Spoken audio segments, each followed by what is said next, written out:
अस्सलाम वालेकुम स्टूडेंट्स। हमारा आज का टॉपिक है बेसिलरियोफाइटा। एलजी का एक ग्रुप है बेसिलरियोफाइटा, जिनको कॉमनली डायटम्स कहा जाता है। बेसिलरियोफाइटा की जो मेन जीनस है वो है पिनुलेरिया। हम पिनुलेरिया के स्ट्रक्चर और करैक्टर्स रिप्रोडक्शन पढ़ेंगे तो वही करैक्टर रिप्रोडक्शन जो है वो बेसिलरियोफाइटा ग्रुप के आ जाएंगे और वही पिनुलेरिया के होंगे।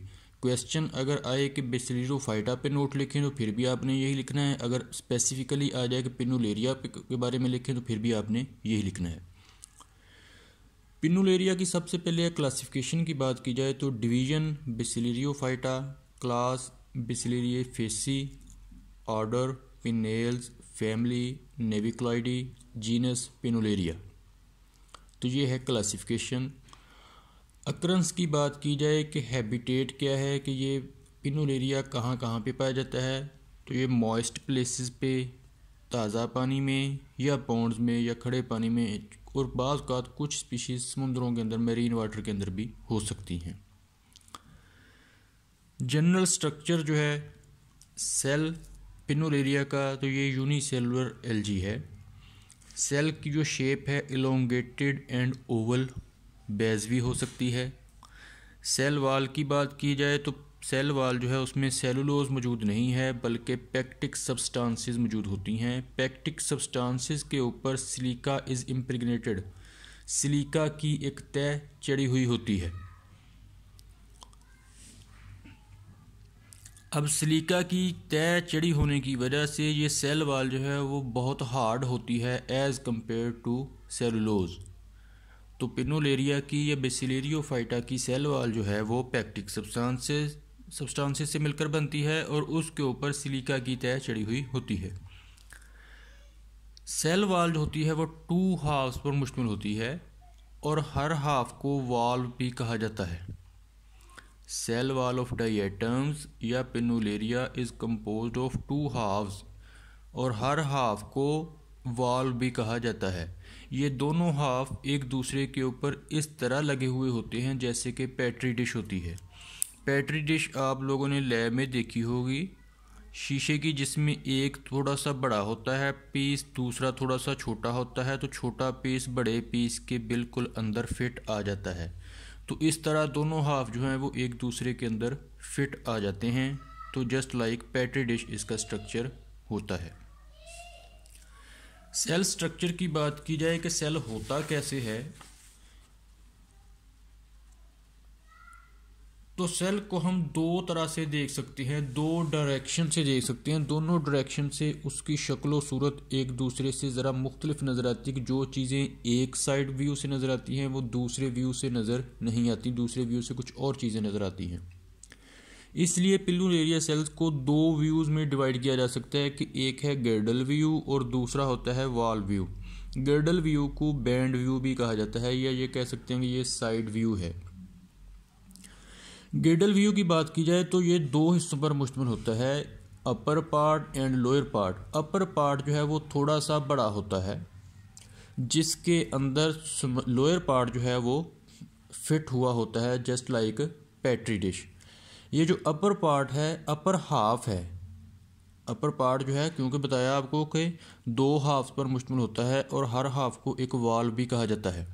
तो ये 2 वाल्स हैं, अपर एंड लोअर, दोनों एक दूसरे के अंदर फिट आए हुए हैं। अपर वाल को एपिथीका और लोअर वाल को हाइपोथीका कहा जाता है। किनारों पे यहाँ पे ये दोनों वाल्व आपस में मिलते हैं, एक दूसरे के साथ ओवरलैप करते हैं इधर भी और इधर भी। इस हिस्से को सिंगोलम कहा जाता है। सेंटर में इसके होता है प्रोटोप्लास्ट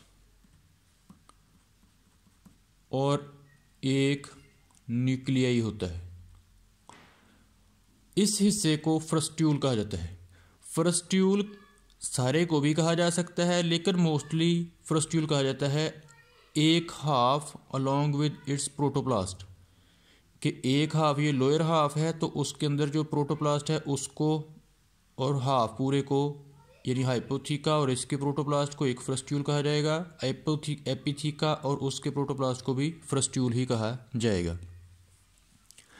तो ये है जी गिर्डल व्यू या बैंड व्यू की बात कर रहे हैं। दूसरा हो सकता है वॉल व्यू, या कहते हैं बर्ड्स आई व्यू। जिस तरह बर्ड्स की आई देखती है, तो उस हिसाब से बात की जाए तो वो शेप जो है वो सेल की इस तरह की नज़र आती है,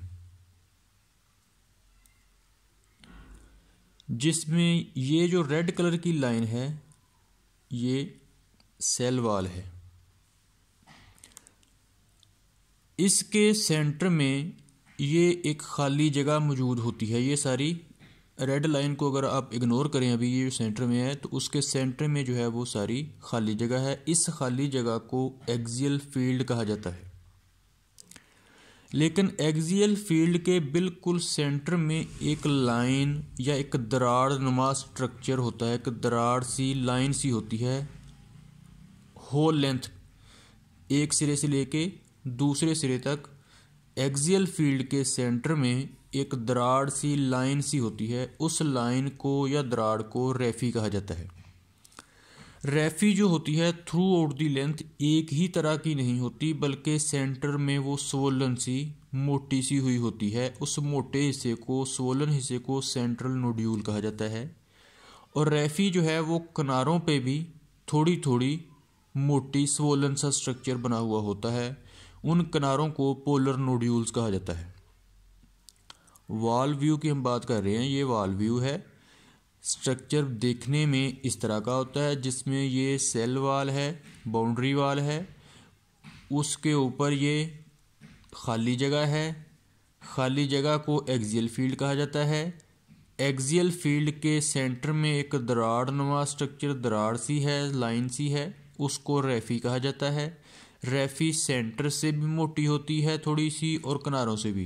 किनारों से जहाँ मोटी होती है उसको पोलर नोड्यूल कहा जाता है, और सेंटर से जहाँ थोड़ी सी मोटी होती है उसको सेंट्रल नोड्यूल कहा जाता है। ये जो रेड लाइन है वाल्व है, बाउंड्री वाल है, उसके ऊपर म्यूसिलेज की कवरिंग होती है। ये जो म्यूसिलेज की कवरिंग होती है ये कंटिन्यूस नहीं होती, बल्कि इस तरह वक्फों से होती हैं। यानी म्यूसिलेज के दरमियान में थोड़ी थोड़ी खाली जगह होती हैं, जिसकी वजह से उसके ऊपर इस तरह निशान से पड़े हुए नज़र आते हैं। किसी भी जगह पे दो चीज़ें अल्टरनेटिवली चल रही हैं, म्यूसिलेज है, म्यूसिलेज नहीं है, म्यूसिलेज है, नहीं है, नहीं है, तो उस तरह बैंड से निशानात से पड़ जाएंगे। उन निशानात को, बैंड्स को मार्किंग्स कहा जाता है। तो ये जो सारा स्ट्रक्चर है, ये हम ऊपर वाले स्ट्रक्चर की यानी सरफेस व्यू की बात कर रहे हैं, बाहर से कैसा नज़र आ रहा है। तो ये वॉल व्यू में बाहर से जो चीज़ ऊपर सिर्फ सरफेस है, इसके अंदर प्रोटोप्लाज्म या न्यूक्लियस की बात भी होती है, या साइड व्यू है। तो ये सरफेस व्यू जो है उसमें ये चीज़ें नज़र आती हैं कि ये बाउंड्री वाल है, सेंटर में जो खाली जगह है एक्सियल फील्ड, सेंटर में जो लाइन है, दरार है, उसको रेफी कहा जाता है। रेफी कहीं से मोटी है तो सेंटर में मोटी है तो सेंट्रल नोड्यूल, किनारों से मोटी है तो पोलर नोड्यूल।